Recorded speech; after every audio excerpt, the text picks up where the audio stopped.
heaven. By the way, if you cannot feel in yourself that organic food is more nutritious than conventional food, or if you're worried about paying an extra $1, I cannot help you. There's nothing I can say to you to convince you. I don't want to convince you. I think you should be eating conventional food and junk food and whatever. If you can't get that, I don't know what to do about it. I'm not kidding. People come to me and they're like, well, is it really worth the extra 50 cents for organic lettuce? And it's like, what?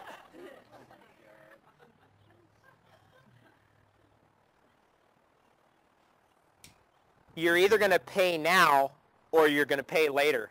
And when you pay later, it's everything you own. It is everything you own. Every single asset you have, your entire bank account, all the things that should go to your heirs, your grandkids, will be taken from you by the medical establishment. I know, because both my parents are medical doctors. How about that? I was conceived in a medical school library.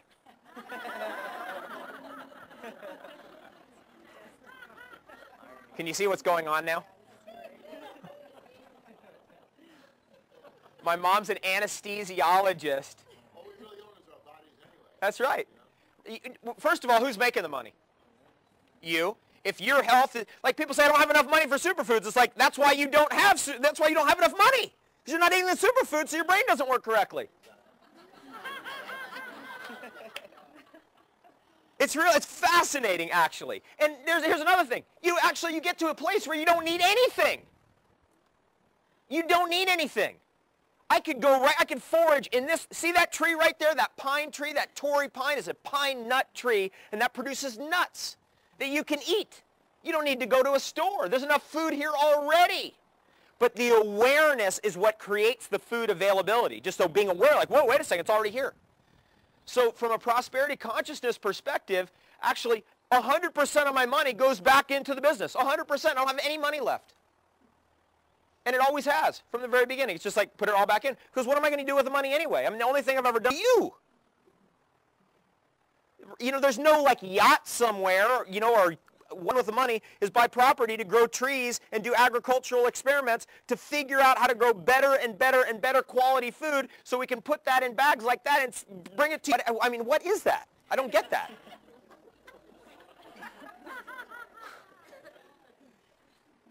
So one of the things that I'm really focused on is what my mission is and my dharma. And fortunately, when I was very young, when I was 23 years old, that was shown to me what I was supposed to be doing with this life.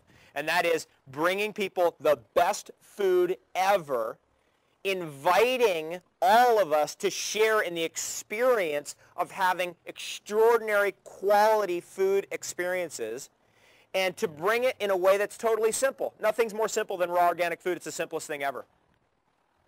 People say, you know, what about, like, I need, you know, sometimes I pull in like a fast food place because I need something fast. Here's what you do. There's a bag of apples right there in the passenger seat. There's your fast food. I mean, yesterday, I was driving around with Juliana. I think I had maybe three pears. I was full. How many calories are in a pear? Is it possible to achieve your ideal weight with joy in your heart, having fun the entire time, and doing something that is the most environmentally friendly thing possible? I was at the 11th hour? Remember this film, The 11th Hour? How many people care about the environment here? How many people don't? That's good. So I'm at this presentation. Please stop raining, thank you. I'm at this presentation on the 11th hour, and the two directors are there, and you know, people are talking back and forth, and they were talking about how the powers that be won't really address the issues. And I said, well, let me see if you'll address this issue. The number one way that we've influenced the atmosphere since the beginning of time has been the controlled use of fire. That's the number one thing influencing the atmosphere now. Soot over Los Angeles County, 42% of it consists of what gases? Carbon soot from cooking fires from restaurants, fast food joints, and homes.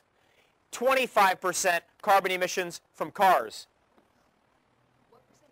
42 and 25. The number one atmospheric carbon gases that are being produced in the world is cooking fire soot. Now that's really important information, because if you really, in your heart of hearts, are deeply concerned about the environment, then cooking fires is probably something where you're going to go, whoa, why am I going to cook the apple? Should I boil the pear? Chinese medicine, they say cook lettuce. I'm like, oh man, I don't know what to do. You know what interesting thing about Chinese medicine, anybody familiar with Chinese medicine? Damp spleen, right? Here's what's interesting about that. I had a Chinese medical doctor who's a raw foodist. Here's what he said. He said, you know, I don't get this Chinese medicine angle on damp spleen, because Chinese medicine has the best herbs for a damp spleen condition, and if you're a raw foodist, you have that condition, you just take those herbs. It actually, the technology of Chinese medicine has the solution in it. That's amazing. It's that kind of world.